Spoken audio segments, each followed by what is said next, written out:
আসসালামু আলাইকুম। এটি একটি ভোট কেন্দ্রের দৃশ্য। আপনারা দেখতে পাচ্ছেন যে অনেক লোক ভোটের ব্যাপারে হইচই করতেছে।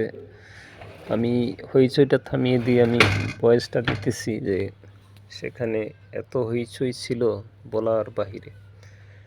তো এই ভোটের ব্যাপারে ভোট কি একজনকে সমর্থন দেওয়া, কারো পক্ষে সম্মতি দেওয়া, সে ব্যাপারে কিন্তু আমরা পবিত্র কোরআনেও দিক নির্দেশনা পাই। আল্লাহ তাআলা পবিত্র কোরআনে বলেছেন যে ইয়া আইয়ুহাল্লাযীনা আমানু কুনু কাওয়ামিনা বিল কিসতি ওয়া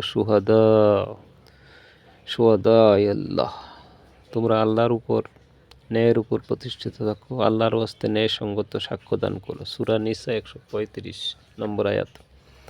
তাহলে আমরা দেখতে পাচ্ছি যে মানুষের দৈনন্দিন প্রত্যেকটি জীবন ব্যাপারে কোরআন এবং হাদিসের সুস্পষ্ট দিক নির্দেশনা আছে, কিন্তু আমরা না জানার কারণে আমরা বুঝতে পারি না। সুতরাং সবাই সতর্ক হই।